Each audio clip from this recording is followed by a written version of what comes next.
Hey guys, it's me, MidMakeJack24 here.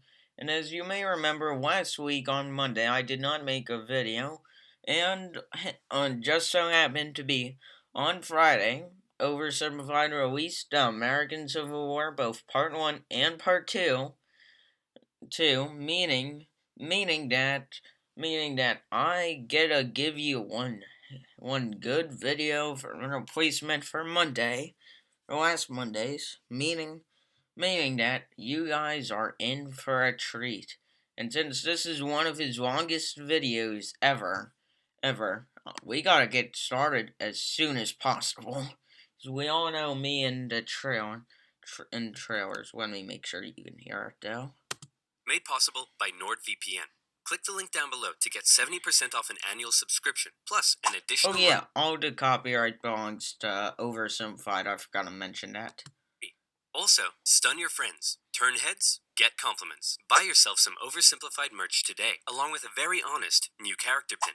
Link in the description down below. Failed joke. Yeah, I see it. Okay, Mrs. Lincoln, this is it. One last push, and we're done. He was born with the top hat. He generally bought that.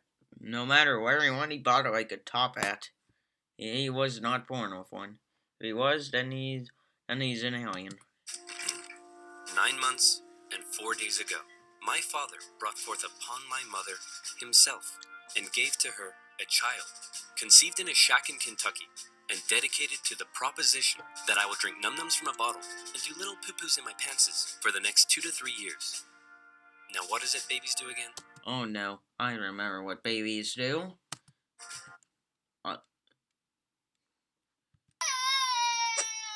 I am not touching that. Me neither. I mean, I will, but no.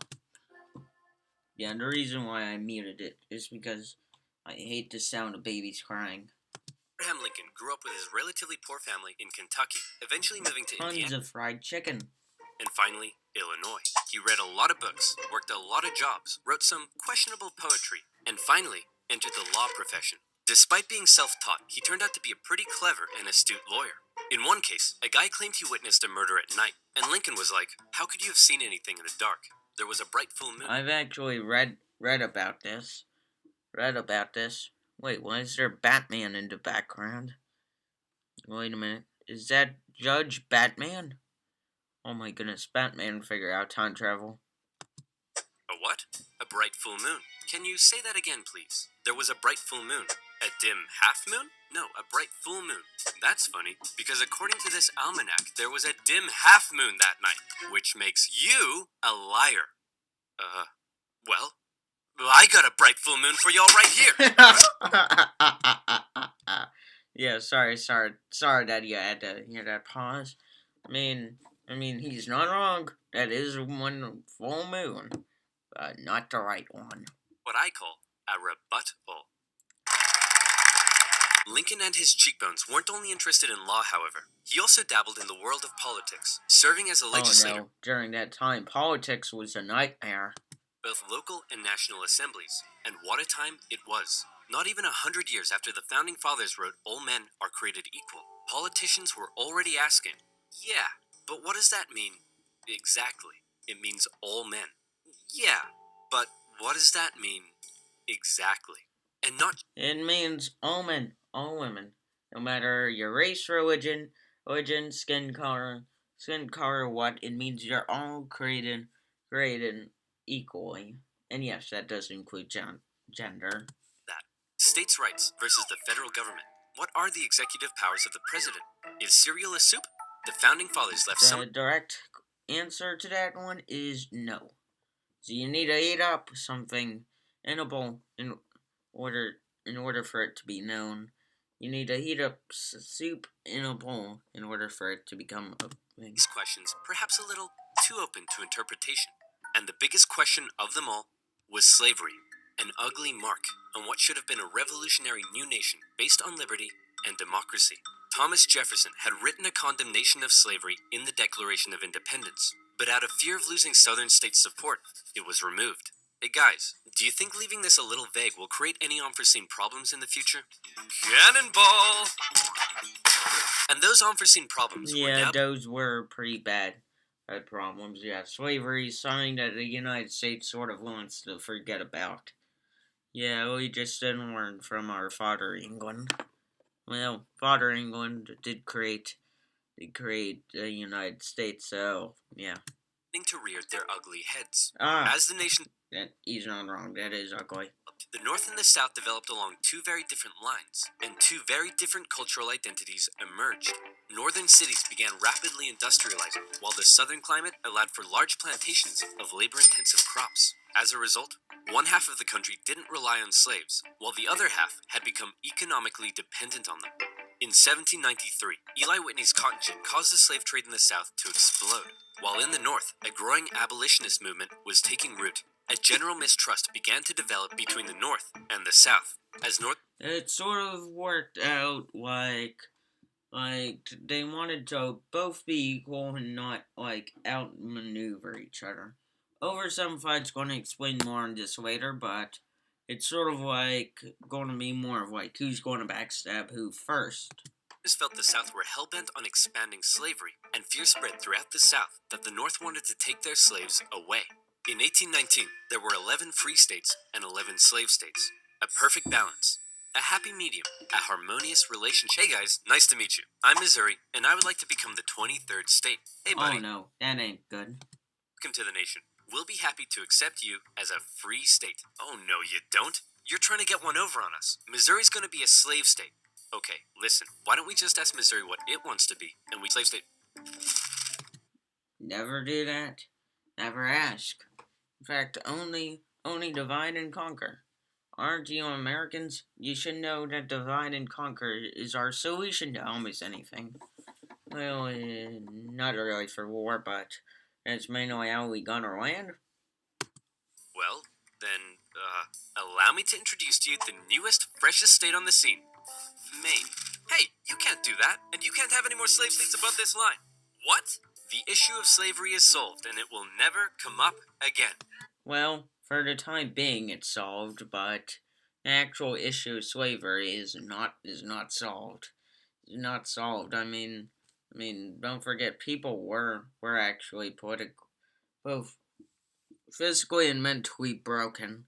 He is also going to explain this. A few years later, it came up again. You see, as America expanded westward, each new state or territory that was added threatened to upend the delicate balance between the slave and free states. If one faction managed to outnumber the other, it could gain an easy majority and force its own ideals on the opposing side, leaving a huge portion of the population feeling spiteful and oppressed. For a while, compromises kicked the can down the road and kept the volatile balance in check, as new free and slave states were roughly added in pairs. But then one loudmouth state just had to barge in and... Alright, I'm going to guess. Since during this time... Give me one sec.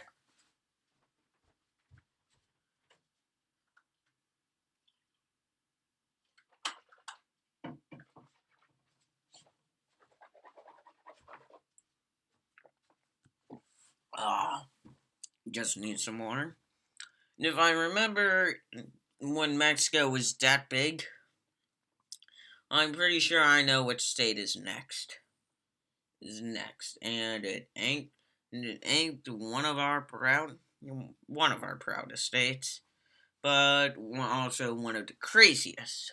And no, I'm not talking about Alabama. No, that's crazy in a different way. And everything as usual. That is so true. Even though that's the main stereotype there. I've only been to Texas once. And that was even at an airport. And that's only in the olden times when they dressed like that. The addition of Texas saw the United States enter into a war with Mexico, which they won, gaining a huge amount of land out west and creating even more problems. Hey guys, nice to meet you. I'm California, and I would like to become the 31st state. Hey buddy, welcome to the nation. We'll be happy to accept you as a southern slave state. Oh no, you don't. You're trying to get one over on us. California's gonna be a free state. Okay, listen, why don't we just ask California what it wants to be, and we can free... Well, that's mainly how the states worked back then. Unfortunately, it's not how it worked now. If it did, then that would actually be better. Better. I mean, think about it. A Trump state or a non-Trump state. I bet most of the states would pick out and outlaw Trump from coming in them. Well, then, allow me to introduce to you the territories of New Mexico and Utah, able to freely vote for slavery themselves. Hey, you can't do that! And we can enter Northern Territory anytime we want to recapture escaped slaves. Oh wait, that says the Fugitive Slave Act, 1850. Doesn't sound good. What? The issue of slavery is solved, and it will never come up again. Once again, it would come up again. A few years later, it came up again. In Knew 1854, a Democratic senator from Illinois wanted to build a really cool choo-choo train here and proposed that the territories of Kansas and Nebraska be created open to slavery, even though they were clearly above the Missouri Compromise line. Obviously, the northern states were like, hell no. But the southern Democrats who controlled Congress at the time were like, well, if you love liberty and democracy so much, then you should let them vote on whether slavery should be legal or not. And here comes the major part on how the Civil War sort of started, so listen up, as I'm going to be quiet for a while. Huge numbers of pro- and anti-slavery settlers rushed to Kansas to sway the vote in their favor, and while they were all there, they began to beat the crap out of each other. One of those settlers was a man named John Brown, a former businessman who failed at just about everything he... How did he grow a perfect Midwestern beard? Like, those beards are able to compare to some of Russia's beards, and those things are huge. And went arguably insane. He was a radical abolitionist and dedicated much of his life to the Underground Railroad and freeing slaves. One night, in revenge for an earlier raid by pro-slavery forces, he and his sons killed a number of pro-slavery settlers in the territory, helping to kickstart years of violence known as Bleeding Kansas. Kansas and Nebraska both eventually voted in favor of outlawing slavery. But from here, the tension began to grow at a rapid pace. In 1852, author Harriet Beecher Stowe penned Uncle Tom's Cabin, a best-selling novel that exposed the terrible cruelty. I know that's coined someone of England. I beg me if I'm... You can correct me down below in the comments, but I'm pretty sure that's Queen Victoria. Victoria, if I'm not mistaken. Slavery to the world. Oh, how awful. How morally corrupt a nation must be to allow such things to happen. Your Majesty, what should we do about all the starving children working in the coal mines? Nothing! Well, that was England back then. Yeah, not as proud now, but it was back then, so it was different.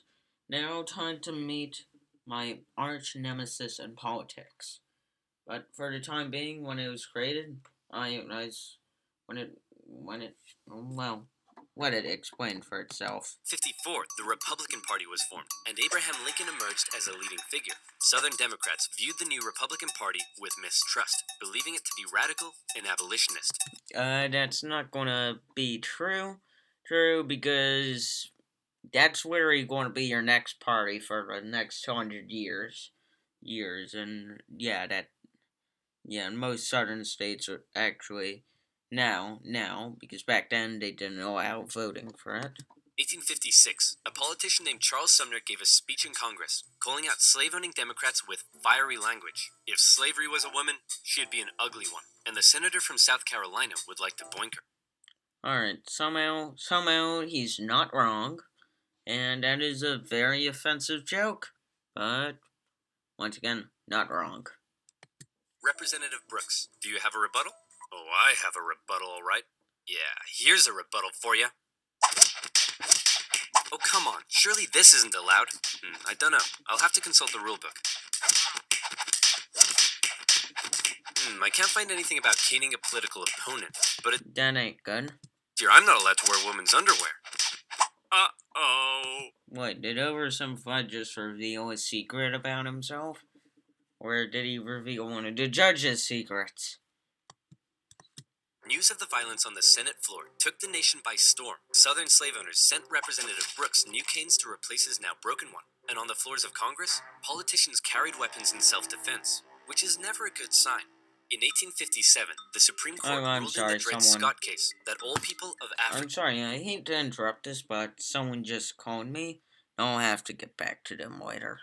I just disturbed Like, I'm sorry if you heard, like, a buzzing in the background. Yeah, that was my phone going off. Yeah, sorry about that. Descent. Slave or free could not be citizens, and therefore could not sue for their own freedom under any circumstances, undoing years of progress with the strike of a gavel. Now, within all this bitter debate over slavery, there were many nuances. North versus South, Republican versus Democrat, states versus the federal government. But let's strip all of that away. For 4 million individuals living in America, this wasn't about political intrigue or party alignment. It was about the basic human right to be free. Men, women, and children were stolen from their homelands and brought to the American continent, where for generations they were considered to be property, forced to live in poverty, and work from sunrise to sunset. Plantation overseers did whatever they felt was necessary to get the most out of their slaves. Punishments were often barbaric. Families were regularly separated, and parents could often only watch, as their children were auctioned off, never to be seen again. Unfortunately, that's part of America's dark past. The other part of our dark past is that we kicked out all the natives from our homeland. Yeah, that didn't go well for the natives. It went well for us, but unfortunately not for the natives. Thousands of slaves took the treacherous risk of running away, and abolitionists in the North helped many escape via the Underground Railroad as bounty hunters entered the North. And most of them fled to Canada once as the bounty hunters started in. Most of the escaped slaves went to Canada, since at that time I'm pretty sure Canada was still under British Empire control, and they just decided to stay there since Canada was more willing to protect itself. And I'm pretty sure at that point that England gave up on slavery. I'm pretty sure it gave up on slavery well long ago. To chase them down. Leading figures within the abolitionist movement included many significant free black men and women. But it's important to note that for many of the anti-slavery white individuals in the North, opposition to slavery was often an economic issue, not a moral one, as many worried large plantations would take their lands and livelihoods away. Abraham Lincoln knew that slavery was a moral evil, and he regularly spoke out against it in powerful speeches that helped him rise through the ranks of the new Republican Party. He lamented at the hypocrisy of a great American nation meant to stand as a shining beacon of freedom, while also enslaving 4 million men, women, and children. He most famously declared in 1858 that a house divided against itself cannot stand, that one day slavery in America would end. However, even Lincoln was cautious in his opposition. He didn't want to outlaw it entirely, but simply prevent its expansion, so that given enough time, he believed it would naturally die out. Thankfully, history would force his hand.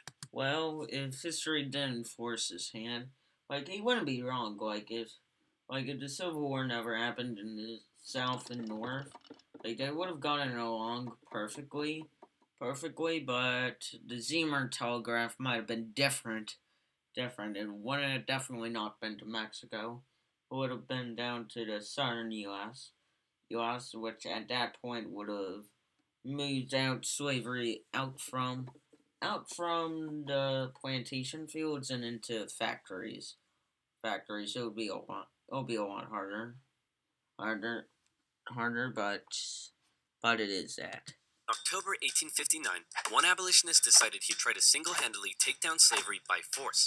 Who would be crazy enough to even attempt such a thing? Oh no, it's crazy. You're spewing an American figure. Oh wait, that's John Brown. My bad. I'm too confused between their beards. It's our good friend, John Brown. He planned to seize arms from an armory in the town of Harper's Ferry, free the slaves there, and continue south, inciting a major slave uprising along the way. A noble cause, a bad plan, and terrible execution. Brown's men took the armory and some hostages, but were quickly surrounded by one Robert E. Lee and his U.S. Marines. Oh no, that ain't good. Captured, and a couple of months later, he was executed for treason. Northerners sympathized with Brown, but Southerners were like, "You see this? They're coming for us. Soon, there'll be 1,000,000 John Browns." 1,000,000 John Browns? I wonder what he'll be thinking of. What on earth? I mean, he's not wrong. That would be a pretty good profit. But if you charge them about $10 per shave, like you would get better around pretty good amount of. Yeah, I'm pretty sure that would be $10 million. I mean, back then, like that would be a pretty good job, but, but, really, I want to do anything now. I mean, unless you invested that money very wisely in banks, but you can't sort of do that due to the stock market crash in the 1920s. Thinking about a John Brown farm? Yeah, me too. To make matters worse, new northern free states meant now the southern states really were outnumbered, and they were beginning to feel bitterly spiteful and oppressed. Further fear began to spread in the South when news broke that a relatively unknown figure had just secured the Republican Party nomination for president. Abraham Lincoln, mostly well liked among anti slavery Northerners, had made some of the most powerfully worded speeches against slavery of any politician at the time, and now there was a chance that he and his cheekbones could become president. For the South, that would be too much. In the 1860 election, Lincoln's name didn't even appear on the ballot in 10 southern states, but much Wow, that ain't good. I mean, like, look at that. Like, too much. I'm In just the gonna 1860 election, Lincoln's name didn't even appear on the ballot in 10 southern states. look here, almost in a straight line.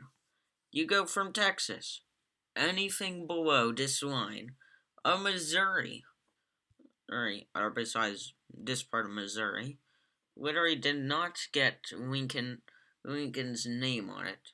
That ain't good. It ain't good. That ain't good, folks. But much to their horror, when the final results came in, Lincoln had won by an electoral college landslide. Lincoln Oh yeah, back then, after Andrew Johnson, which was Lincoln's Lincoln's vice president, who got impeached after Lincoln got assassinated. So after that, Andrew Johnson was there, and so he got impeached, and so the country then elected then on what you see today. himself tried to calm their fear. How many times do I have to tell you, I'm not gonna take away your slaves? Yeah, right, Honest Abe. We've had enough of you Northerners. We're gonna go form our own country.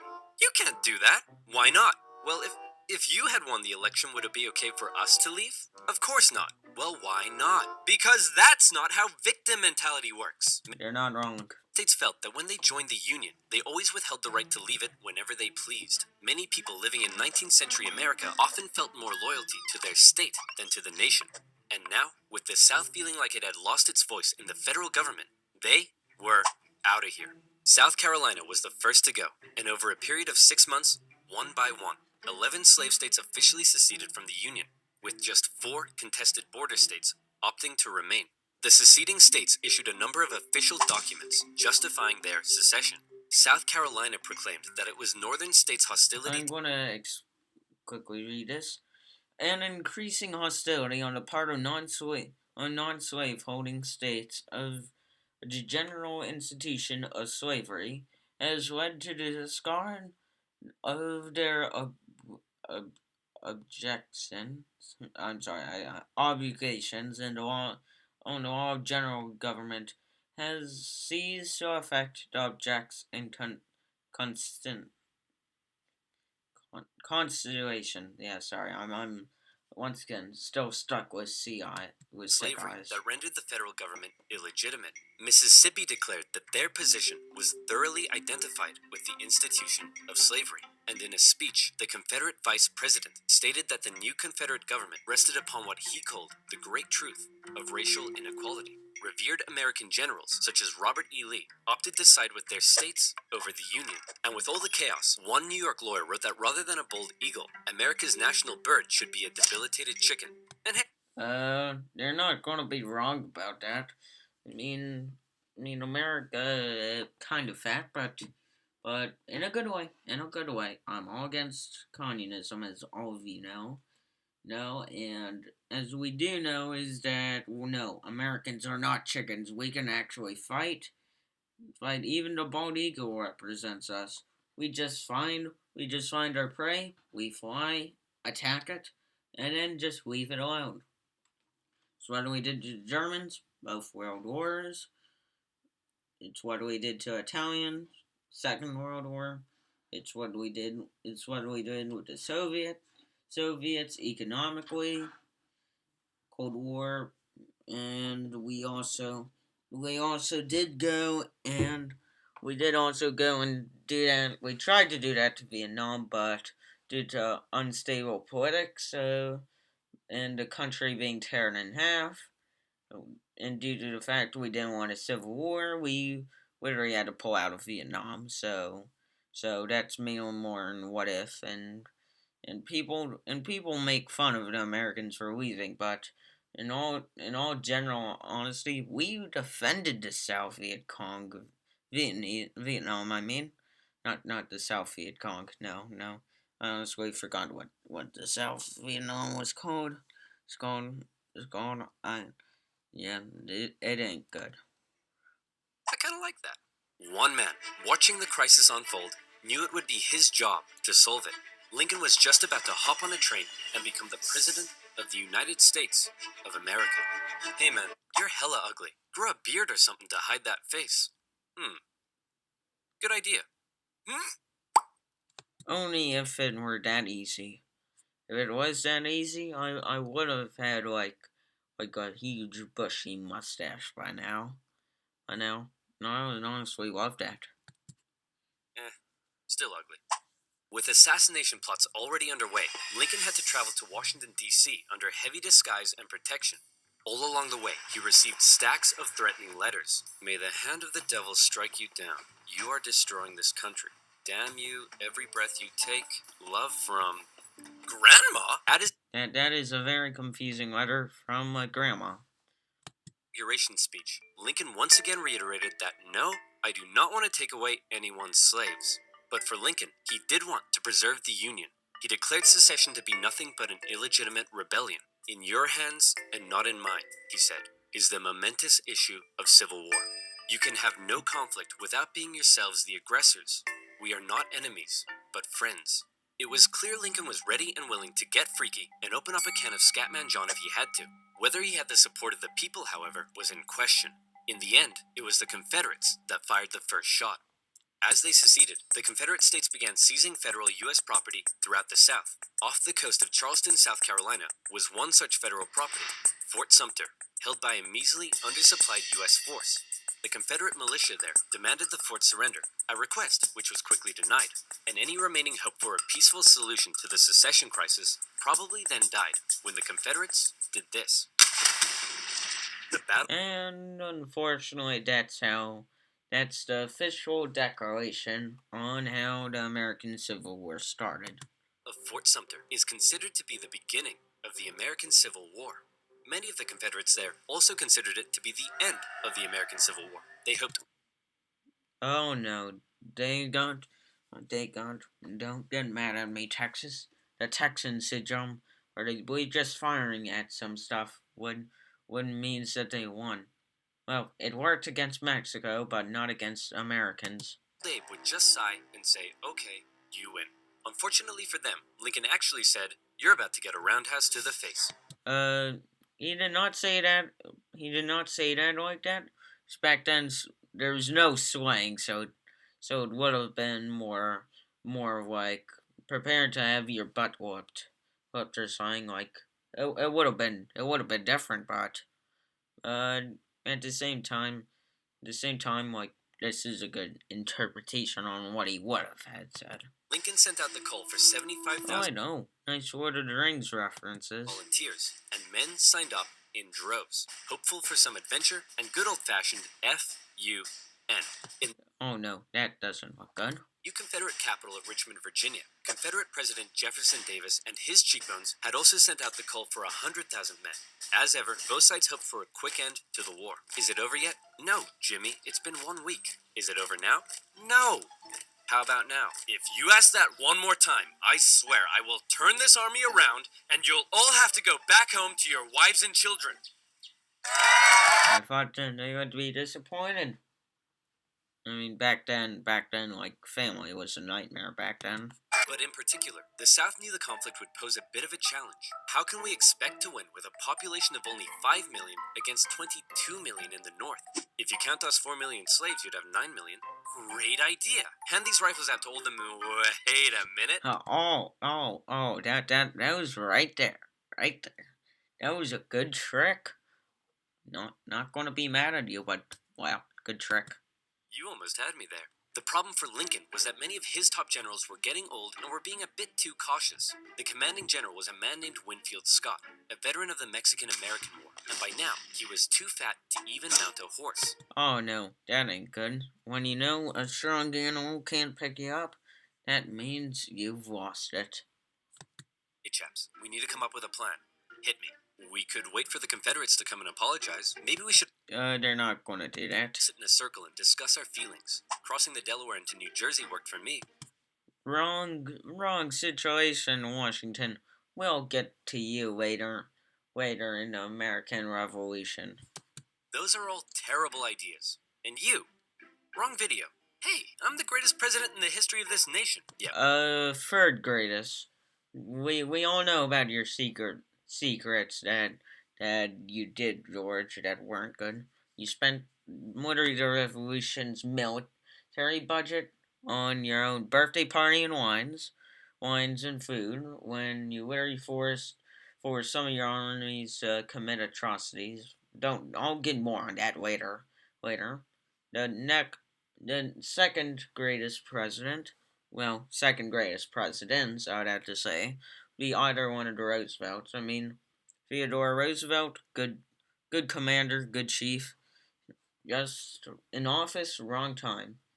He could have helped us win World War One a lot faster. And second of all, we all know FDR for doing his brave combative skills on leading America through dark ages of the Great Depression and leading us through World War Two on the successful fine. And the first greatest one is actually Honest Abe, due to the fact, as you're about to see, what he does here. See about that, dingus. Eventually, Lincoln's generals came up with a multi-pronged strategy. First, a blockade would cut off and starve the South of supplies by sea.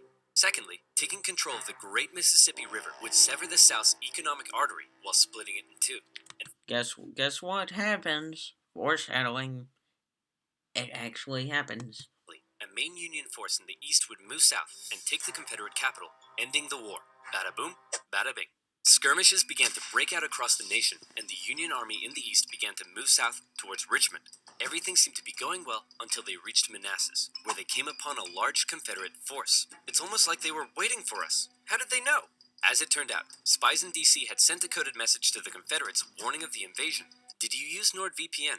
What the heck is NordVPN? Oh no, it's sponsorship time. As we all know, I can't really afford to sponsor. He talks about NordVPN. Copyright belongs to them. He protects computer and blah blah blah. Promo code OverSimplified. That's it. OverSimplified to get 70% off an annual subscription. That's only $3.49 a month, plus an additional month for free.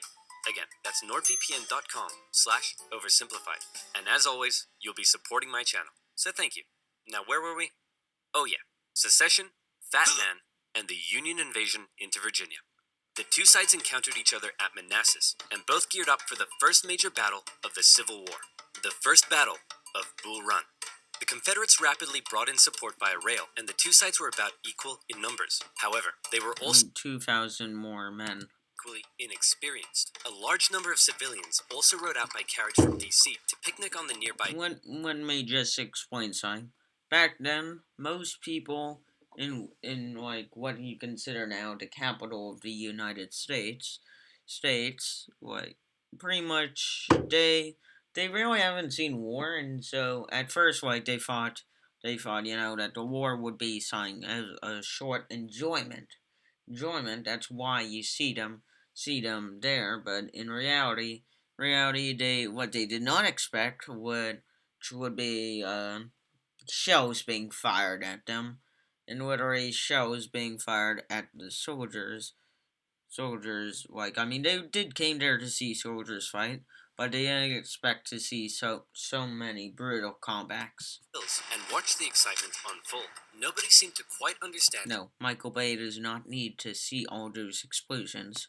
how destructive this war was going to be. The Union forces pulled a flanking maneuver to hit the Confederates on their left, and the two sides fired on each other in rows. Farm families living in the area were forced to flee the fighting, including a man named Wilmer McLean. Hurry up, Martha! There's a war out here! The more you tell me to hurry up, the slower I will go! Surprisingly, that was sort of my situation when back when I was still partially married. I was slightly married back then, but even then, that was just like for a couple of months. The Union force saw initial success pushing the Confederates back to Henry Hill, but one as of yet fairly unknown General Thomas Jackson had arrived, and he took a defensive position, standing firm like a stone wall, holding the Union Army off, and finally sending them running back to Washington, D.C. with... They could have... Alright, I'm just going to say this. When you see them... And finally, sending them... See, when you see that the area here's that if they moved back like where my mouse is moving, and if they kept the troop force there on defensive, they might have stalled for a little longer for a better amount of time. Running back to Washington, D.C. With heavy casualties, the sobering reality of war hit both sides hard, and the North, having just lost the first major battle, had to face the serious prospect that they may not actually win this war. President Lincoln, General Jackson whipped us so hard, the Confederates are calling him Stonewall Jackson. Wait, that's why they're calling him that? Not because he looks like he ran face first into a stone wall? He's not wrong. Apparently not. Worse yet, the North had also lost the first major battle out west, giving away control of southwest Missouri. All of this was terrible news for Abraham Lincoln, especially since many of his generals and cabinet already didn't have much respect for him. They felt he was incapable of running a war, because he seemed a bit like your friendly old grandpa. He famously loved a long-winded story and a good pun. I've been so busy, my wife is missing me, but her aim is starting to improve. In case you don't know, he's talking about a shooting range. Because that's the point of the joke, is about a shooting range. Because his wife is missing him. Not meaning like as like she loves him. Like as in like she's missing him, but she's getting closer to hitting him. Foreshadowing to his death, actually. More on that later. But deep down, few realized he could also be incredibly shrewd. Oh, Abe, you're so funny. Funny how? Funny like I'm a clown? Abe, I was just... No, funny how? Like I'm here to amuse you? During the war, I'm not gonna lie, that is semi-me. Lincoln committed acts that were viewed by some as impeachable. His administration suppressed the free media from printing articles sympathetic towards the South. Some Southern sympathizers were even arrested without a trial. Lincoln's criticizers began accusing him of being a tyrant. But to quote them... I'm just gonna say that is also modern day Republicans. Not gonna lie. Himself. Hey, it's war, baby. What are you gonna do? He did not say it like that. By the end of 1861, with things already looking bad for the North, abolitionists such as Frederick Douglass couldn't believe that the Union Army weren't enlisting black men. He continued to put pressure on Lincoln to make the war about emancipation. Mr. President, it's time to make the war about emancipation.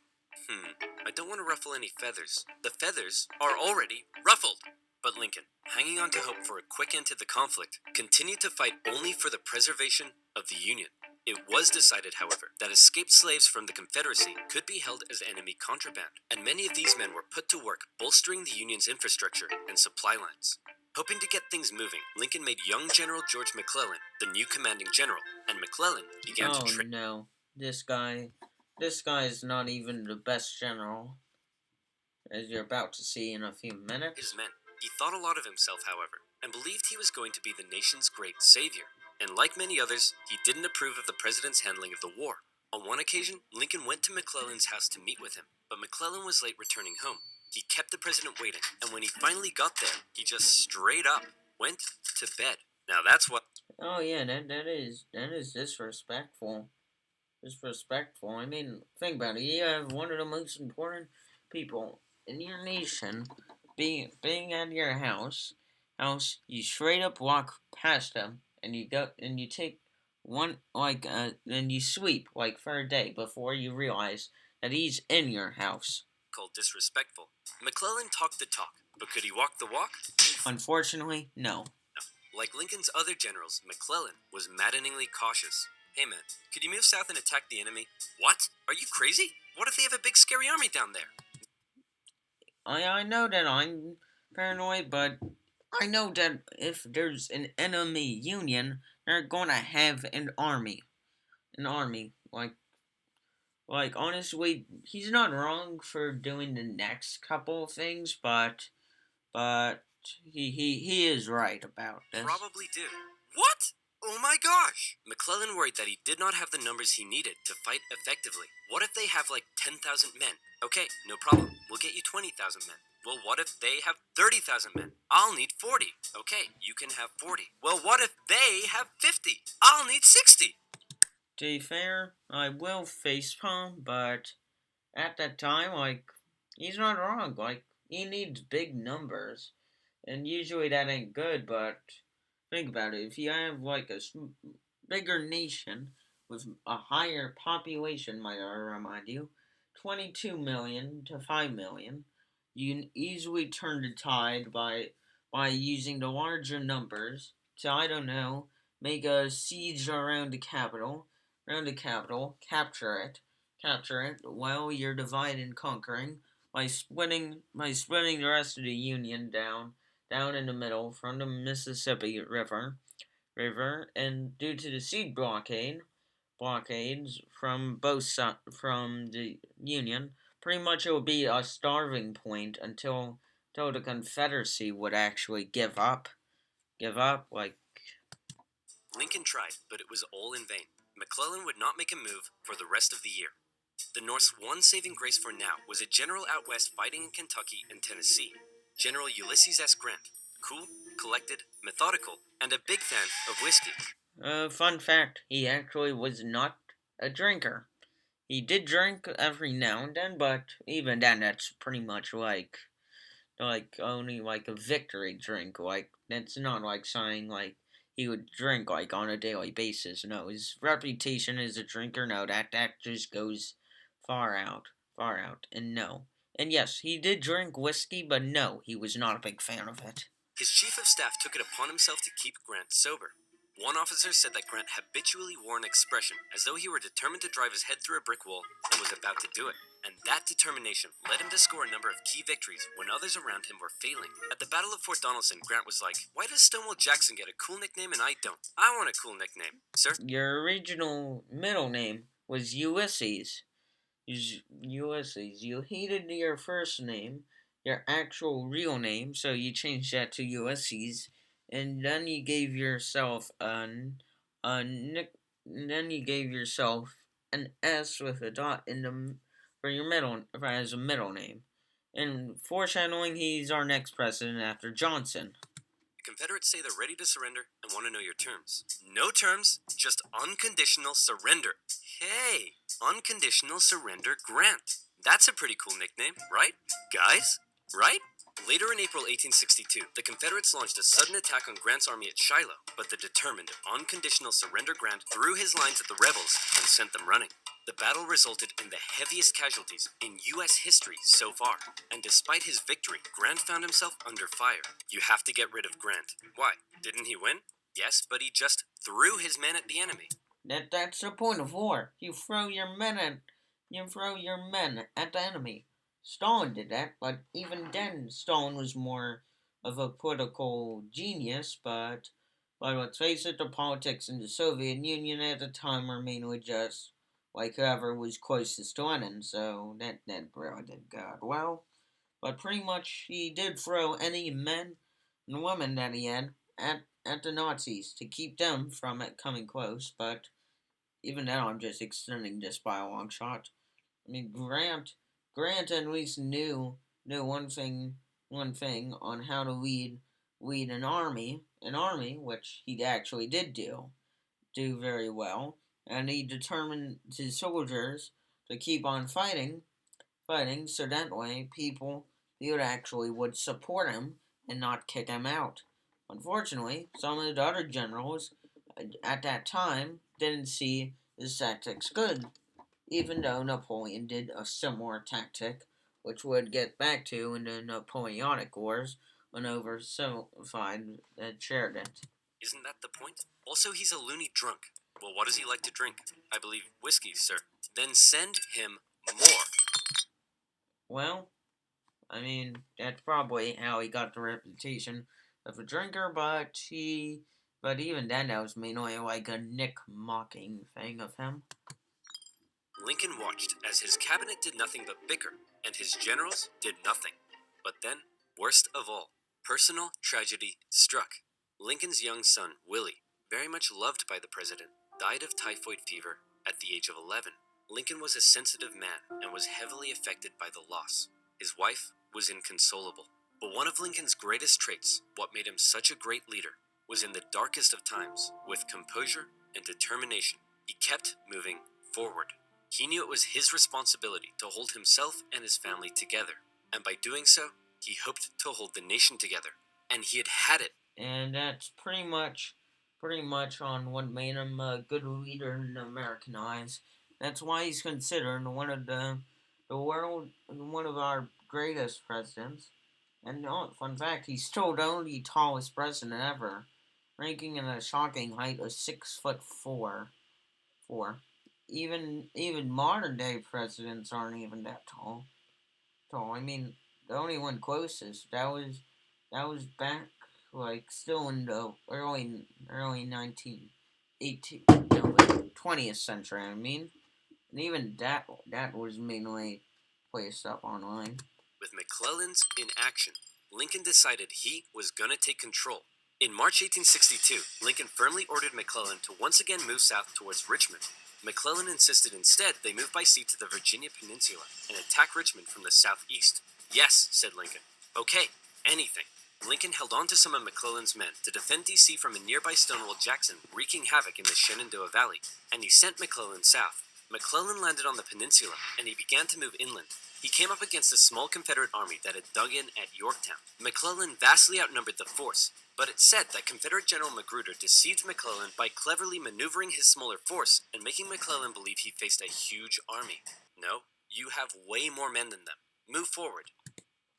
This is general statistics that he was actually given, but since once again paranoia didn't work. No. McClellan settled in for a month-long siege, giving time for Johnston to move south from Manassas and Magruder time to retreat. When he finally entered the city and found it deserted, he declared it a victory, calling his success brilliant. Then, after meeting some resistance, A brilliant idiot, I might remind you. at Williamsburg, McClellan moved to within just 20 miles of Richmond, his armies able to hear the church bells ringing in the enemy capital. You still outnumber them. Go give them hell. No. McClellan once again... Idiot. Go give them hell. Like Lincoln says.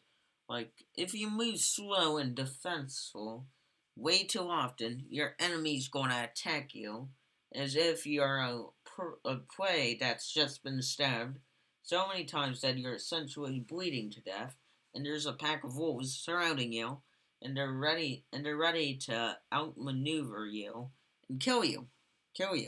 Even though you have better defense, that doesn't mean you have better attack. held back, moving slowly and defensively, and with his army split in two, the Confederates saw an opportunity to strike back. McClellan's advance was halted, and now the Confederates pulled an ace out of their sleeve. General Lee, you're up. Do you think we should evacuate Richmond? No, Mr. President, no need. General Robert E. Lee, one of the most brilliant military commanders of the time, was now in charge. One of his biggest strengths was his ability to read the mind of his enemy, and he knew McClellan was... His enemy was an idiot, so no wonder he can read his mind. ...and weak. After moving Stonewall Jackson south to join him, and even though he had a smaller army, Lee hit McClellan in a series of fast-paced, close combat battles that had McClellan spooked. McClellan retreated the Union Army back again and again and again, escaping the peninsula and returning to D.C. Lee had defeated McClellan, and the campaign had failed. Well, that was a major success. A success? Tell me exactly what was successful about that. Well, I agree with Lincoln. we successfully retreated. You lost. I didn't lose. I merely failed to win. Things just He lost. looking worse for the North. At least their navy had seen some success, capturing a number of key port cities, notably when they steamrolled past Confederate forts to take New Orleans. And speaking of the navy, both sides had begun using ironclads. So that's pretty cool. But in the East, they still weren't having any luck. After McClellan's disastrous campaign, Lincoln briefly sent out one General John Pope to attack Northern Virginia. Hey man, just checking in. How's it going? Well, Well, apparently it doesn't look good enough. Cedar Mountain. Then they raided my camp and ran off with my money and clothes. Also, I appear to have been wedgied. Lee defeated Pope at yet another battle at Bull Run, in which nearby farm families once again got caught No, not this again. in the fighting. Hurry up, Martha! There's another war out here! I'm waiting for my hair to dry! Wilmer McLean, sick of war, moved his family south, where he knew the war would definitely, absolutely, never touch him again. Unfortunately for him, history would repeat itself.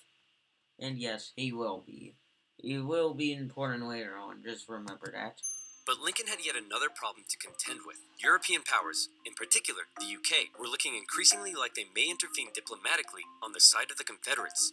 They were missing their precious supply of southern cotton because of the Union blockade, and they wanted to see a swift conclusion to the war. The tension between America and Great Britain had been increasing, especially after Confederate diplomats were discovered on a British ship.